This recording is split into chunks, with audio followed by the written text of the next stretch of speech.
দেখছি শালা। তুই মানুষ হলে মানুষের উপরে এরকম জালিমের মতো অত্যাচার করতে পারতিস নাকি? তাই জালিমের দেখেছিস কি বে? একটা মানুষ কত বড় হিংস্র পশু হইতে পারে তোকে তা হারে হারে বুঝিয়ে দেবো। এ হওয়ার সময় লেওড়া আবার ফোন কে করলো? বাড়ি থেকে ফোন করলো কেন হঠাৎ করে? তুলো তুলো বড় ভাই। হ্যালো, ওগো তুমি কোথায় আছো? তাড়াতাড়ি একবার বাড়ি এসো গো। কেন কেন? দুটো লোক এসে কি মার মারলো জব্দার কটুকে আর ওর বড় মাকে দিকে এখান থেকে চাগিয়ে চলে গেল। কে কে কে সে কে কে? আমি চিনি না, লোক দুটোকে আগে কখনো দেখিনি। কে কিসের লেগে এলু তুললি গেল কিছুই জানো না? তুমি বকো না, তুমি বাড়ি এসো, তুমি বাড়ি এসো। বেশ ঠিক আছে, রাখো, আমি চললাম। বেশ ঠিক আছে। কি হয়েছে বিকাশ দত্ত বাবু? কি হয়েছে বড় ভাই? তোর বৌদিকে আর জর্দার কটুকে কে যেন তুলি লিয়ে গেছে বাড়ি থেকে বলছো। কি বলছেন বড় ভাই? কার এত বড় হিম্মত? মাথায় নষ্ট। আর এই মনে আমার অনেক কষ্ট। কষ্টটা আমি কি করবো বড়া? এই কাজ আবার তুল লয় তো?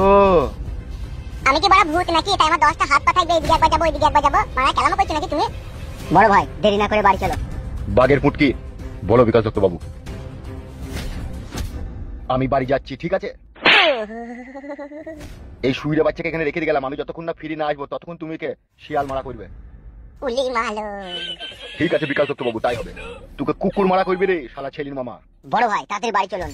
আমার বউ ছেলেকে কে কিডন্যাপ করলি গেল রে? সে বাড়ি না যাওয়া পর্যন্ত জানা যাবে না, তাড়াতাড়ি চলুন আপনি।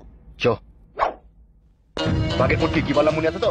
হ্যাঁ মনে আছে বড় ভাই, আপনি না আসা পর্যন্ত এই শুইরে বাচ্চাকে শিয়াল মারা করবে। ঠিক আছে চবে চো, তাড়াতাড়ি চো।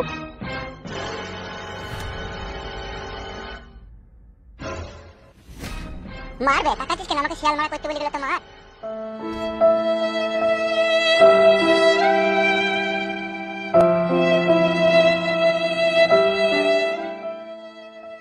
তুমি এবার রাজনীতি করা ছেড়ে দাও। আমার ছেলেকে আমার চোখের সামনে দিয়ে মেরি ধরি কাঁদে করে চাগিয়ে নিয়ে চলে গেল। আর মা হয়ে আমাকে সেটা সহ্য করতে হলো শুধু তোমার কারণে। ও বৌদি, ওই লোকগুলা কারা ছিল চিনতে পারোনি? একটা লোককে চিনা চিনা মনে হলো। কে কে সেই লোকটা? লোকটাকে আমি আগেও 2-3 বার দেখেছিলাম। ওই এক্সাইজ গেঞ্জার হাফ প্যান্ট পরে থাকে। তোমার সাথে আমি 2-3 বার দেখেছিলাম। হাফ প্যান্ট আর এক্সাইজ গেঞ্জি? বড় ভাই বল। বলছি কালো কুকুর আর কালু ঈদের কাজ লয় তো? ঈদের কাজ? ঈদের কাজ কি করে হবে? ঈদের সাথে তো কবে আমার ম্যাটার ক্লোজ হয়ে গেছে। বড় ভাই মানুষকে এত তাড়াতাড়ি বিশ্বাস করাটা উচিত নয়। মানুষ হচ্ছে দুমুখো সাপ, কোন দিকে কাকে কখন ছবল মারবে বোঝা মুশকিল। কি কইবে গো? আমার ছেলেটা কি মরবে নাকি তোমার লেগে? তুমি এই রাজনীতি করা বন্ধ করো, এই সব করা তুমি ছাড়ো, নাহলে আমাদের এখন একদিন মরতে হবে। আরে সাদা কুকুর, তাইলে এখন কি করবো রে? আমিও তো বিশাল চিন্তায় পড়ে গেলাম বড় ভাই। কিছু একটা করো, নাহলে ওর বড় মাকে আর ওকে মেরে ফেলবে।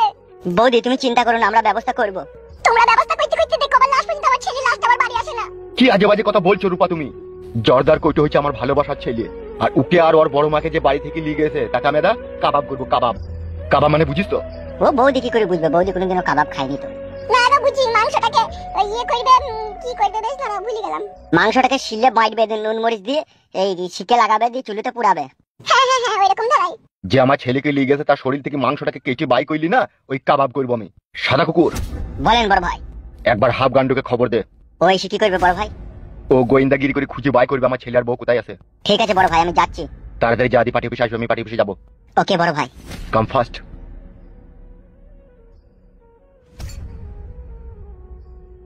একদম মন খারাপ করো না রূপা তুমি, ঠিক আছে? জর্দার কটুক আর ওর বড় মাকে আমি খুঁজে বাই করে নেবো। তাড়াতাড়ি বাই করো। বেশ ঠিক আছে, তুমি বাড়িতে থাকো, বাইরের দরজা লাগিয়ে ঘরে বসে থাকবে, কেউ ডাকলেও দরজা খুলবে না, ঠিক আছে? বেশ ঠিক